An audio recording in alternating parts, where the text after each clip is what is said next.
Convido você a abrir sua Bíblia comigo no livro, na Epístola de Paulo aos Efésios, Efésios capítulo 4. Nós leremos os versículos, a partir do versículo 9 até o 16º. Efésios capítulo 4, a partir do versículo 9 até o versículo 16. Obviamente que nessa noite não cabe sermão, cabe apenas uma reflexão, para que compreendamos um pouco o que o Senhor está oferecendo a esta igreja, ao presbitério de Curitiba, à Igreja Presbiteriana do Brasil e ao povo de Deus, quando nós, por imposição de mãos do presbitério, ordenamos mais um pastor da igreja. Quando nós ordenamos um pastor, ele não é um pastor de uma igreja local, ele é pastor da Igreja Presbiteriana do Brasil, não é? E ele serve localmente numa igreja. Assim nós encaminhamos as vocações pastorais dentro da estrutura da Igreja Presbiteriana do Brasil. Assim diz a palavra do Senhor. Ora, que quer dizer subiu, senão que também havia descido até as regiões inferiores da terra? Aquele que desceu é também o mesmo que subiu acima de todos os céus para encher todas as coisas. E ele mesmo concedeu uns para apóstolos, outros para profetas, outros para evangelistas e outros para pastores e mestres, com vistas ao aperfeiçoamento dos santos, para o desempenho do seu serviço, para a edificação do corpo de Cristo, até que todos cheguemos à unidade da fé e do pleno conhecimento do Filho de Deus, à perfeita varonilidade, à medida da estatura da plenitude de Cristo, para que não mais sejamos como meninos, agitados de um lado para o outro e levados ao redor por todo o vento de doutrina, pela artimanha dos homens, pela astúcia com que induzem ao erro, mas, seguindo a verdade em amor, cresçamos em tudo naquele que é a cabeça, Cristo, de quem todo o corpo, bem ajustado e consolidado pelo auxílio de toda a junta, segundo a justa cooperação de cada parte, efetua o seu próprio aumento para a edificação de si mesmo em amor. Bondoso, eterno e santo Deus, nesta noite, Senhor, já falaste ao nosso coração através das canções que cantamos, das orações que levamos diante de Ti, os hinos que entoamos, pela ordenação pastoral. Te louvamos porque o Senhor já falou ao nosso coração, e agora queremos ouvir-Te uma vez mais, Deus.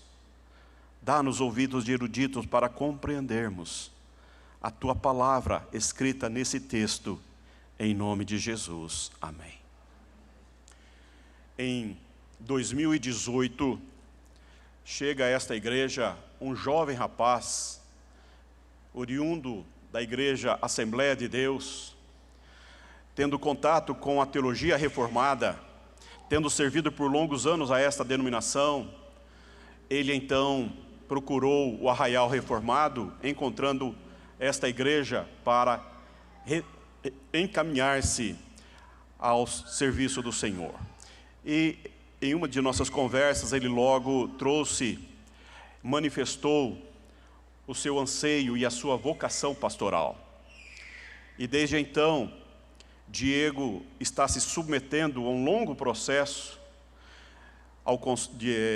sob a supervisão do conselho da igreja, para que hoje, como nós já assim realizamos, ele pudesse ser ordenado pastor do Senhor. Este processo ao qual o Diego se submeteu, tantos e tantos outros o fizeram no passado.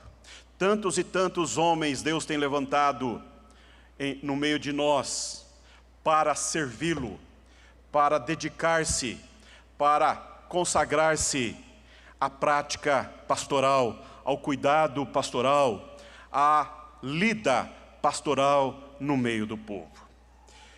Se você foi um bom, atento leitor do texto, você percebeu que o apóstolo Paulo, quando ele escreve a esta igreja, aqui no capítulo 4, ele está falando sobre a unidade da fé, e depois que ele fala sobre a unidade da fé, o que vem a sequência, ele fala da ação de Cristo, que enche todas as coisas, e ele que enche todas as coisas, que subiu às alturas, então ele oferece à igreja, ele dá dons, ele escolhe, ele elege, ele chama aqueles que ele quer, para que através destes, nos seus mais diversos dons e ministérios, possam edificar a igreja, possam servi-lo, servindo a igreja. E dentre esses, há a figura do pastor, como diz no versículo 11.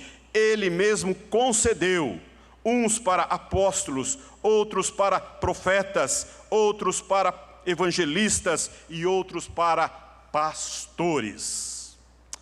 Eu quero dizer para você que o mundo precisa de pastores. O mundo precisa de pastores. Pastores são fundamentais na vida das pessoas. Pastores são fundamentais na vida familiar. Pastores são fundamentais no meio do povo de Deus.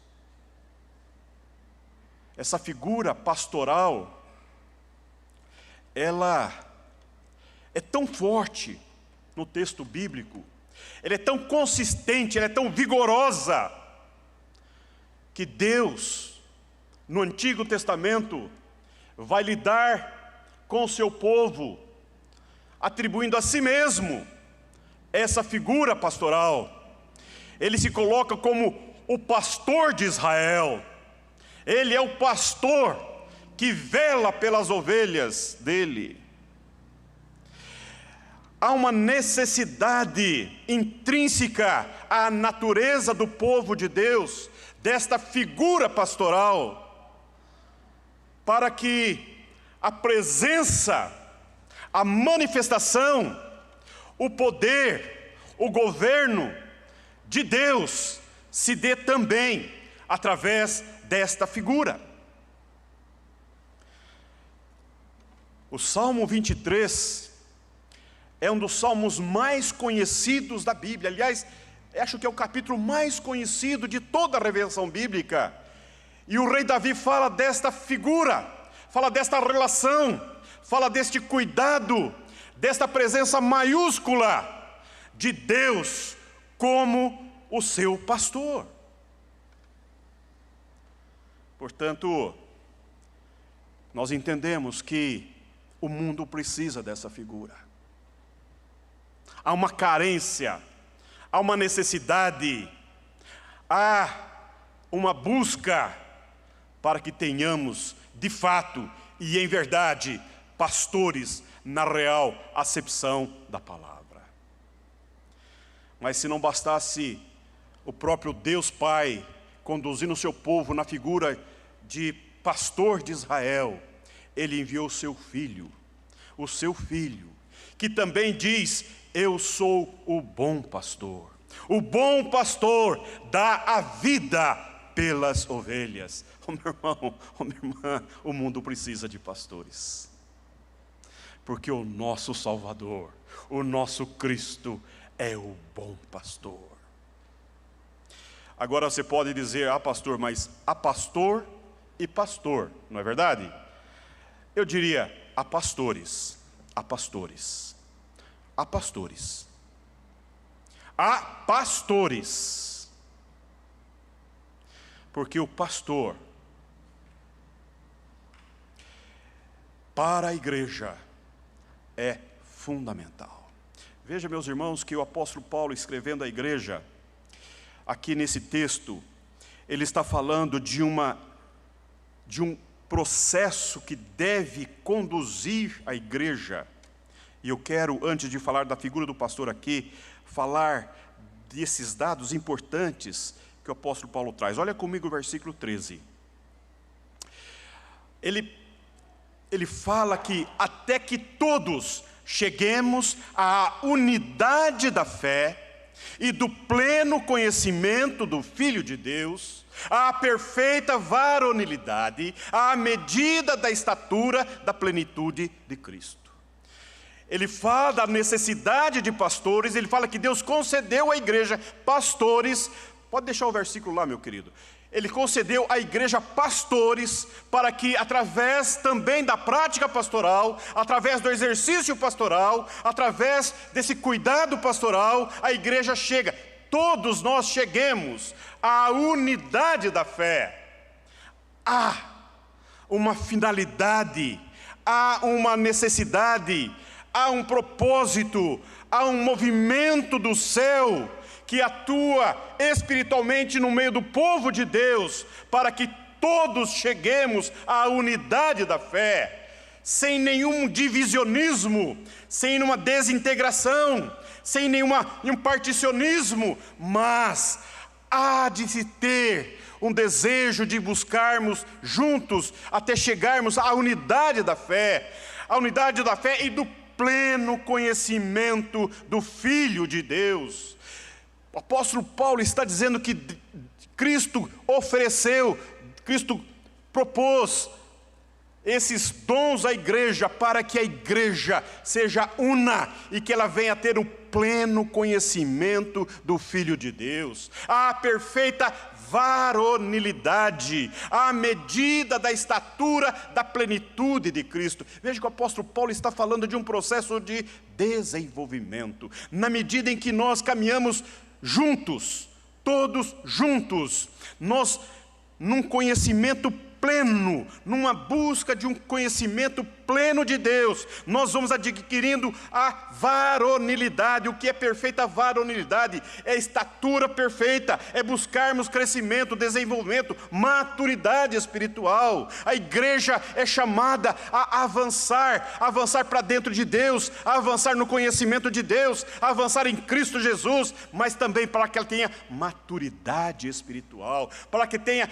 a estatura plena de Cristo. E aí ele vai dizer no outro versículo, para que, olha só o contraste, para que não mais sejamos como meninos, agitados de um lado para o outro e levados ao redor por todo o vento de doutrina, pela artimanha dos homens, pela astúcia com que induzem ao erro. Veja a preocupação pastoral do apóstolo Paulo. Ele está dizendo que Deus está oferecendo para a igreja, dentre tantos ofícios, o ofício pastoral.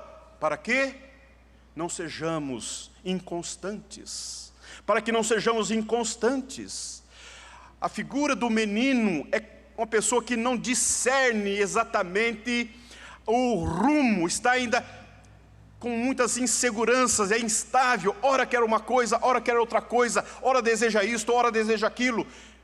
É contrastante, como ele disse anteriormente, para que nós sejamos um e adquiramos a maturidade, a perfeita varonilidade. Agora está dizendo, para que não sejamos como meninos, agitados de um lado para o outro, levados ao redor por todo o vento de doutrina.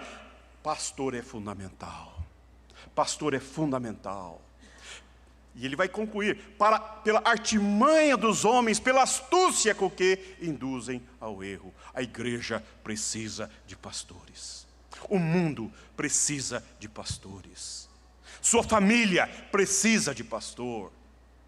E ele vai concluir, versículo 15. Mas, seguindo a verdade em amor, cresçamos em tudo naquele que é a cabeça, Cristo, de quem todo o corpo, bem ajustado e consolidado, pelo auxílio de toda a junta, segundo a justa cooperação de cada parte, efetua o seu próprio aumento para a edificação de si mesmo em amor. O apóstolo Paulo está falando agora desta unidade que é o corpo de Cristo. Ele começa a falar de que Deus propôs, Jesus dispensou dons qualificações no meio do povo de Deus, para que a igreja cresça, para que a igreja conheça mais a Deus, para que a igreja adquira maturidade, para que a igreja não seja agitada de um lado para o outro, mas que a igreja seja una. E agora ele está falando de uma unidade intrinsecamente ligada, unida e corresponsável, de quem todo o corpo, ele não está falando apenas do pastor, nem apenas do evangelista, nem do mestre, mas está falando de todo o corpo, toda a igreja bem ajustada e consolidada, pelo auxílio de toda a junta, segundo a justa cooperação de cada parte, efetua o seu próprio aumento para a edificação de si mesmo em amor. Então agora eu quero falar sobre a figura pastoral. Tendo isso em mente, tendo que é o próprio Cristo que oferece para a igreja esses dons, tendo em mente que a igreja é chamada a vivenciar esta grande realidade da unidade, da maturidade, do crescimento, da maturidade em Cristo Jesus, e que ela, juntamente com toda a sua estrutura corpórea, produz aumento e crescimento em amor. Ele vai dizer aqui no versículo 12, a finalidade, por que ele fez isto? Com vistas ao aperfeiçoamento dos santos, para o desempenho do seu serviço, para a edificação do corpo de Cristo. Eu quero dizer para você nessa manhã, nessa noite, que pastor é fundamental. Pastor é necessário, porque o pastor, ele tem a responsabilidade de aperfeiçoar os santos. Ele tem essa função, essa propriedade de, através do seu labor, da sua ação, da sua interferência no meio do povo de Deus, aperfeiçoar os santos. Como que ele aperfeiçoa os santos? Como que um pastor contribui dentro do povo, no rebanho do Senhor, nesse processo de aperfeiçoamento dos santos? Ora, talvez a gente possa gastar alguns minutos pensando nisso. Quando alguém levanta alguém do banco, quando Deus levanta alguém do banco e o coloca para os bancos buscar na escola de profetas, como nós temos aqui a nossa escola de profetas, a extensão do seminário de Campinas, conduzida pelo nosso sínodo, na pessoa do nosso presidente, quando nós percebemos essa figura, esse movimento do Santo Espírito de Deus, que incomoda, que provoca, que instiga, que sacode, que traz inquietação, uma santa perturbação, um desassossego na alma. Essa pessoa não se contém, não se acomoda até que isto seja exposto, seja colocado e por alguém possa ser orado e confirmado. A vocação surge, meu irmão, a vocação pastoral surge no meio do povo de Deus. É Deus que tira do meio do seu próprio povo aqueles que Ele escolhe, aquele que Ele chama, aquele que Ele convoca para o ministério pastoral. Esta igreja tem mais de 15 pastores que saíram dos bancos da igreja. Homens que Deus provocou em santa reunião, em oração aqui nesta igreja. O Diego já veio com esta vocação ardente no peito, já veio com essa vocação ardente no coração. Eu quero dizer para você que quando a igreja olha com seriedade, com cuidado, com amor e cuida das vocações que o Senhor desperta, que o Senhor levanta no seu meio, esta igreja é uma igreja saudável.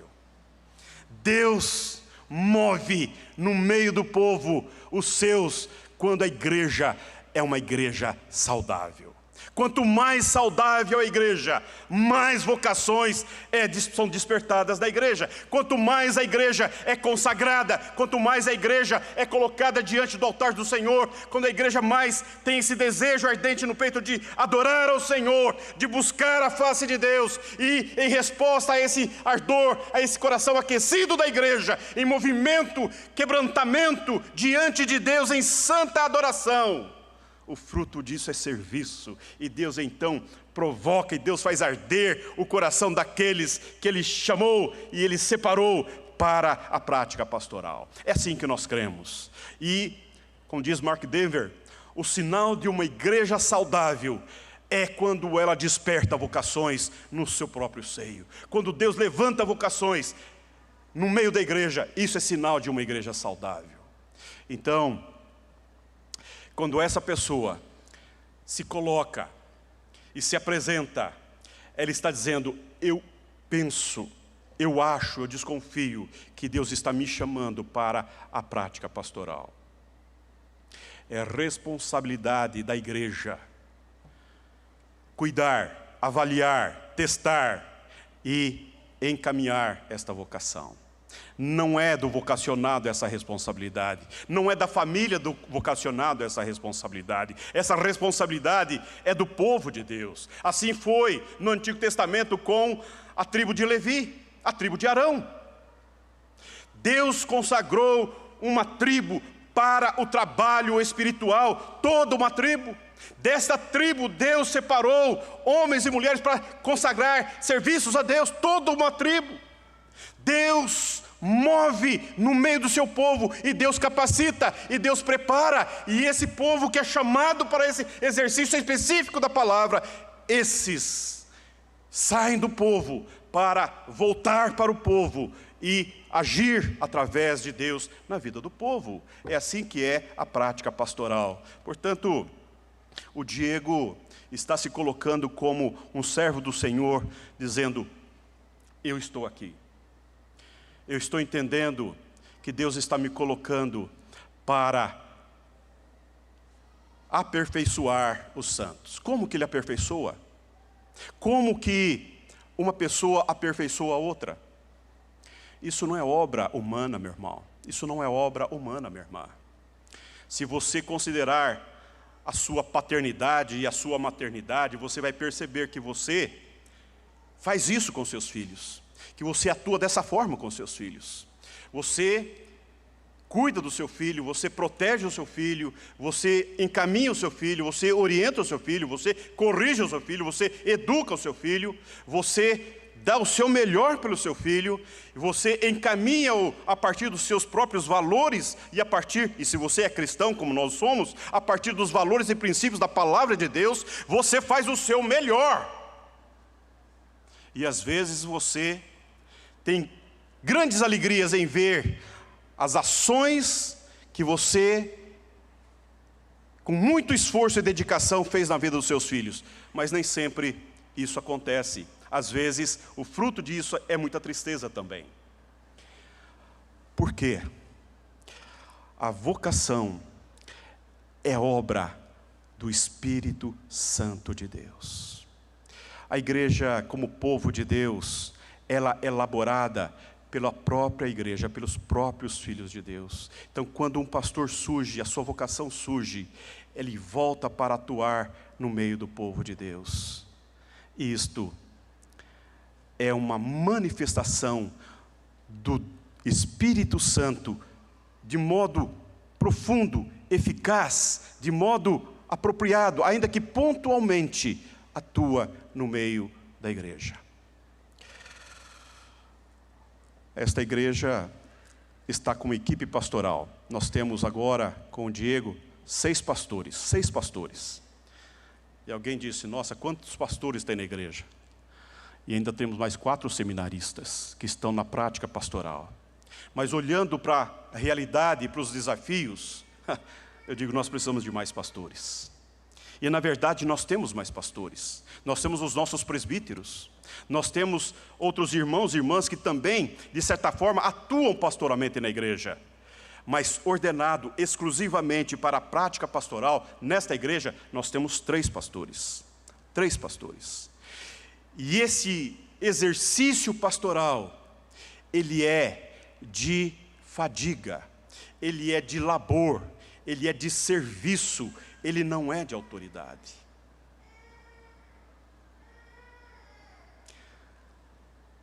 Quando nós entendemos que a figura pastoral é de labor, nós olhamos para Deus, o nosso Criador, o Deus que formou o seu próprio povo. O profeta Isaías vai dizer da boca de Deus: ó vermezinho de Jacó, ó vermezinho de Israel, eu te amei. Quando nós consideramos essa figura tão extraordinária do amor de Deus, que olha para o seu povo e o considera um verme, um nada, mas o seu coração está impregnado, está voltado para isso que ele chama de ó povozinho, ó vermezinho de Jacó. Ele está dizendo: o meu povo é nada, o meu povo é um verme, é um naco de nada, mas o meu coração está ligado a Ele, o meu coração está unido a Ele. E Ele coloca-se nessa figura de bom pastor, e Ele oferece seu filho como bom pastor. Meu irmão, quando nós, como pastores, atuamos na vida da igreja, a perspectiva só é viável e só é possível quando nós compreendemos que nós fazemos isto em nome de Deus, para a glória de Deus, para o crescimento da obra de Deus, para a glória de Deus. Por isso que nós precisamos de pastores.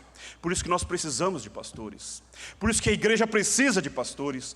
Por isso que o mundo precisa de pastores. Porque quanto mais um pastor se levanta na igreja e se coloca no meio do povo de Deus, ele não chama atenção para si, ele não reclama atenção para si, ele não exerce a sua atividade através da sua força da comunicação, através do seu sobrenome, através da sua força condição, mas através da sua prática serviçal.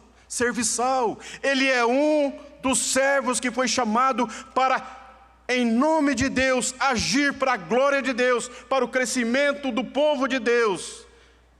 Olha o que ele vai dizer aqui no versículo 12, versículo 11. Ele mesmo concedeu um para apóstolos, versículo 12, com vistas ao aperfeiçoamento dos santos, para o desempenho do seu serviço. O trabalho pastoral é de labor, é de serviço, ele é servo. Aliás, alguém disse para nós que o Diego, ele era né? Ele era seminarista, então ele era semi. Agora ele é mini, porque ele é ministro, mini. Entenderam? É assim que nós somos. Nós não somos nada. Nós não somos nada. Aliás, se você for perguntar para um banqueiro se ele gostaria de ter um cliente pastor no Brasil, ele vai dizer: não, meu banco não atende bem pastores, porque pastor não produz nada. Já percebeu? Na cultura, a figura pastoral é uma figura embotada, não produz, não constrói, é uma figura que não aparece. Não faz sentido para muita gente a figura pastoral, não comunica nada para muita gente. Mas, para o povo de Deus, é a figura que revela, que apresenta, que mostra o amor cuidador de Deus no meio do povo. E aí eu quero concluir a minha fala dizendo para você: ore pelo Diego. Ore pelo Diego. Ele precisa das suas orações. E ao orar pelo Diego, ore pela igreja, porque a igreja precisa das suas orações. E quando orar pela igreja, ore por si mesmo, ore por você, ore pela sua família. Deixa eu falar uma coisa para você, meu irmão. Deixa eu falar uma coisa para você, minha irmã. O povo de Deus, a igreja, é uma comunidade que está exposta e é movimentada pelo Espírito Santo de Deus, porque ela é amada pelo Pai, ela é resgatada pelo Espírito, mas ela é movida pelo Espírito Santo de Deus. Então quem olha para o Diego fala: não, mas é só um menino, é só um rapaz, ainda não demonstrou para que veio. Mas Deus está dizendo: ele é o meu pastor, eu o consagrei, nós acabamos de ordená-lo.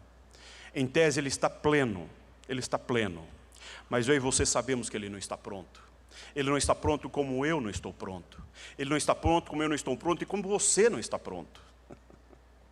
Quando nós compreendemos isto, quando nós compreendemos isso, nós dizemos: menos, menos, bem menos, bem menos.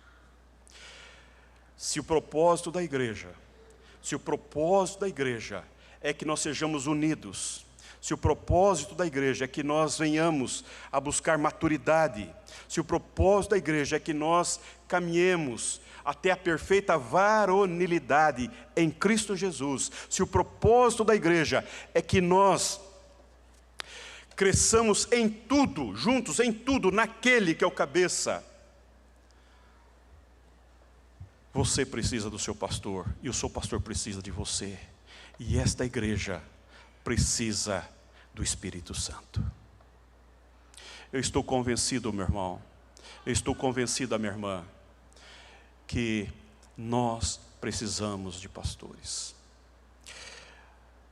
Eu tenho exercido aqui a prática pastoral, e não há uma semana em que eu acho que eu não dou para esse negócio. Não há uma semana que isso não passa pela minha cabeça. Não há semana. Sabe por quê? Porque às vezes eu sou chamado para fazer uma intervenção no hospital. E quando eu vou para o hospital, eu lido com situações agônicas, difíceis. Quando alguém me chama na sua casa e apresenta um diagnóstico, isso dilacera a minha alma. Isso arrebenta com as minhas estruturas emocionais. Quando eu subo a esse púlpito a pregar, eu me sinto o pior dos piores, o mais desqualificado para pregar, porque há tanta gente boa me ouvindo.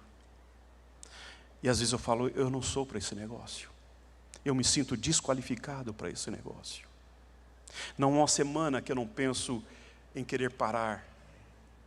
Porque também não há uma semana em que eu sou chamado para lidar com crises familiares.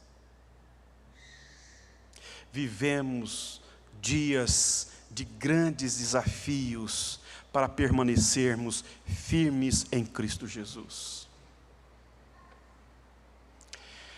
E quando eu vou para a oração, e quando esses sentimentos me tomam, quando esse coração começa a tremer, eu me volto diante de Deus, eu me coloco humildemente diante de Deus, e o que eu ouço, e o que eu escuto, e o que eu apreendo, é a seguinte expressão: não é para eles, é para mim. Não é deles, é para mim. Você não faz o que faz para eles, você faz para mim. E então, eu me volto nessa santa incongruência, falo: Senhor, continua a agir em mim, eu preciso de Ti.